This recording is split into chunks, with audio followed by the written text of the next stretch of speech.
at the Chickamauga and Chattanooga National Military Park. The site of a great Civil War battle was fought here.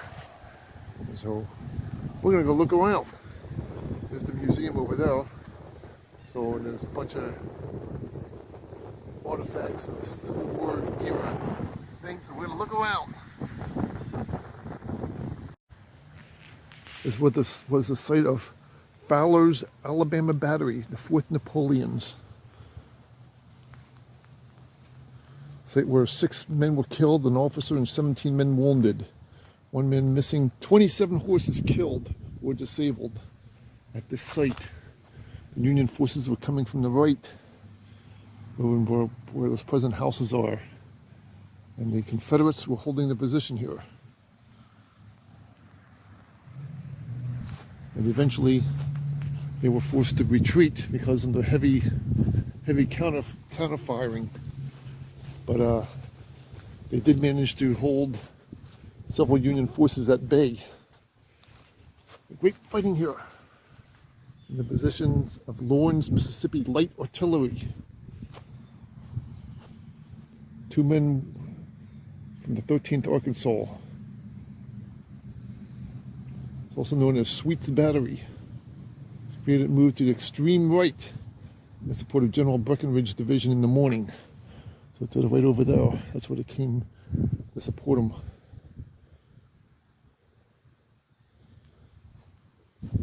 And they were firing on the federal troops, Union troops. My ancestors probably from that side. They were firing on them. Those darn Confederates. I believe these pylons represent different positions on the front. Into the field. Heavy fighting here, 1863.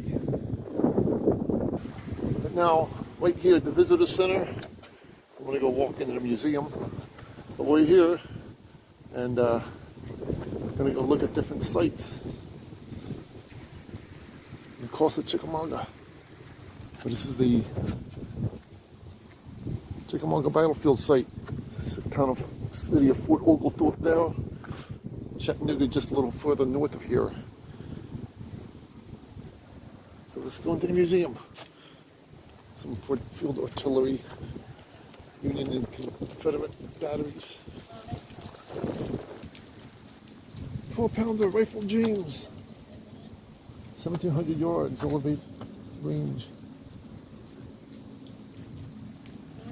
The 12-pounder Napoleon, releasing 1620 yards. Confederate. And here's a Union artillery piece. Rifle gun invented just before the Civil War by Robert P. Parrott. 10-pounder Parrott, 1850 yards. Very deadly.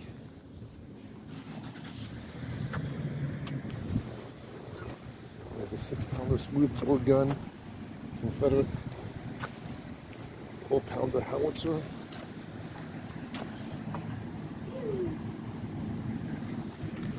And a 3-inch ordnance rifle. 34 yards. Solid shot shell. I think there's a program that's going to happen a little bit, so I want to see it. Hopefully I didn't miss it. I think people are meeting down there for some reason. Maybe they're going to do some kind of show. 1863 battlefield. Chickamauga battlefield, 1863.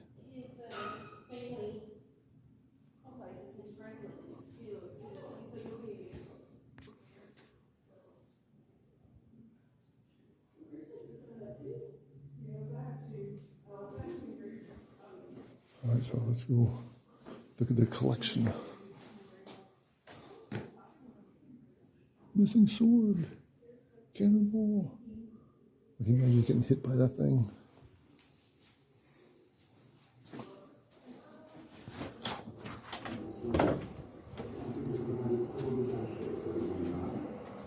Stop here.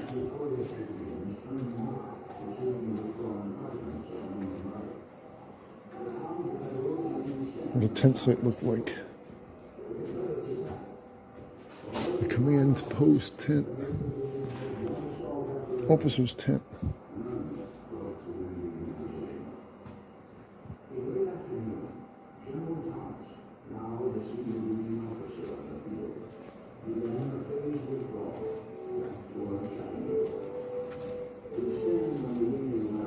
Union Force. Had earned him the title, the Rock of Chickamauga.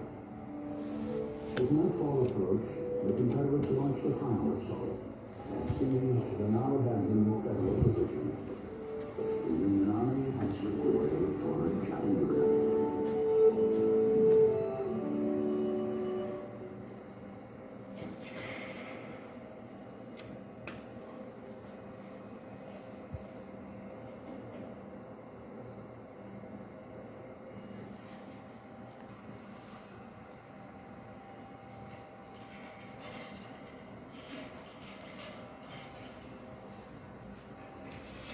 Confederate! You Confederate!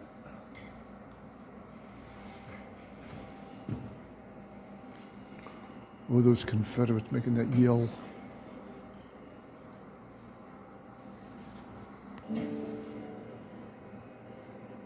This visitor center stands alongside the historic Lafayette Road. In 1863, the road was the main route between Lafayette, Georgia to the south and Chattanooga, Tennessee to the north. In the area of the battle, the road ran west of Chickamauga Creek and then through a narrow gap in Missionary Ridge before reaching Chattanooga. Control of the Lafayette Road would be crucial to the outcome of the battle on September 20th. Fighting at Chickamauga had come to an uneasy close after dark on September 19th. Neither side, Union nor Confederate, had gained an advantage. The two desperate armies paralleled each other along a front that stretched over 4 miles. That night, Confederate General Braxton Bragg plotted his next day's strategy from his headquarters near Thetford's Ford. He would remain on the offensive. The attack would open at dawn by division from right to left in rapid succession. Bragg hoped to turn the Union Army's left flank and drive it southward, cutting it off from Chattanooga and crushing it against the mountains to the west and south. Then the Confederates could reoccupy Chattanooga. Union General William Rosecrans anticipated Bragg's plan. At his headquarters at the Widow Glen Farm, Rosecrans held a consultation. Daybreak on the 20th found that Bragg's orders had miscarried. The troops on the right who were to open the assault had not received the orders. When the orders did arrive, the troops were being fed. By the time the attack began, the sun had been up for more than 3 hours. Bragg had planned a coordinated attack that rapidly extended by division from right to left. On the Union left was piecemeal. Only 2 of 5 divisions were initially committed. Despite the lack of coordination, the rightmost division crossed the Lafayette Road, turned the Union left, and threatened to drive the Union line to the south. In response, Union reserves were rushed in. The Confederate attackers were stopped and then thrown back. General George Thomas, commanding the Union left, stood firm.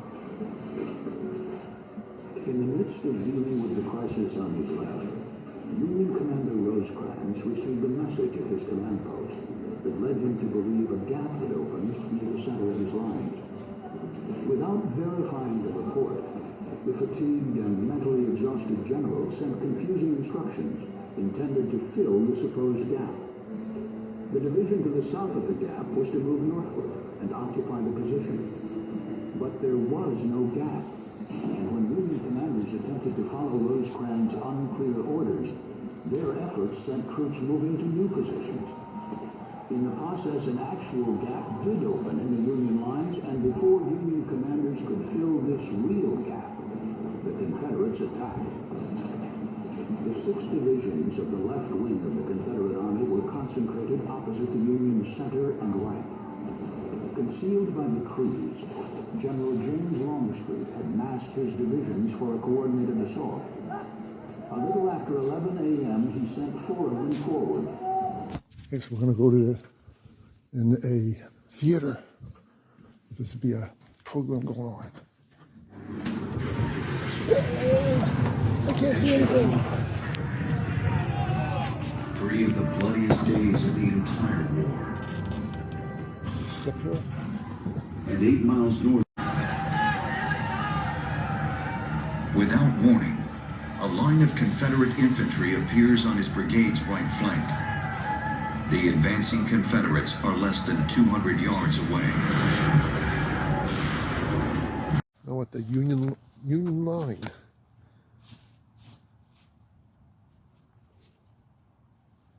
First day of the battle was fought here, and the second day began. Listen. The Union positions. Private August Brotnober, a Union infantryman, wrote this account of the action here on September 20th. Brotnober served in the 10th Wisconsin The Infantry. Confederates coming over in this As way. soon as it was light, we were marched to the front, in line with the rest of our brigade. By this time, we were in good fighting condition. Everybody was anxious to go ahead and do something. We were about out of provisions, too. Even water was scarce with us. All forenoon, we were moved around in the woods. The Union position.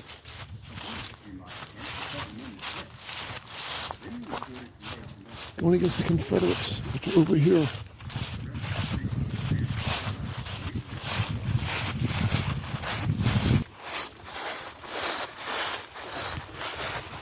King's Brigade.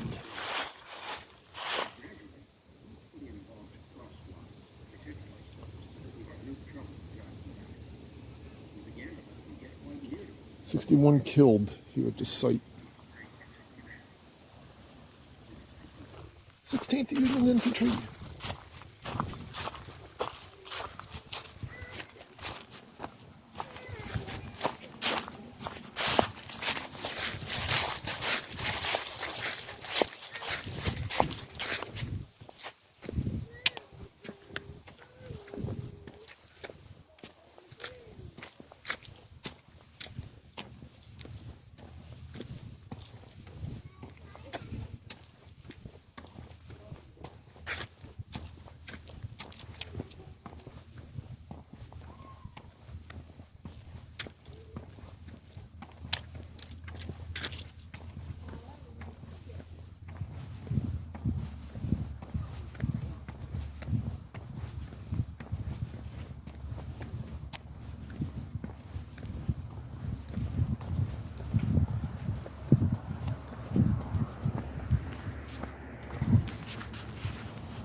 Confederate position was 600 yards that way. In the Breckinridge Division. Civil War battle site. Where thousands were killed. At Chickamauga. The battle for Chattanooga. Site where Benjamin Helm, Brigadier General, Confederate State Army, was killed September 20th, 1863. Those Confederates. This is where he was killed. Confederate cannons. Those Confederates. The Culver's Arkansas Battery. 2 to 6 pounders, 2 and 12 pounder howitzers. Polk's Brigade, Cleburne's Division Hill Corps, led by First Lieutenant Thomas J. Key, Second Lieutenant William Hopwood, and Second Lieutenant James G. Marshall.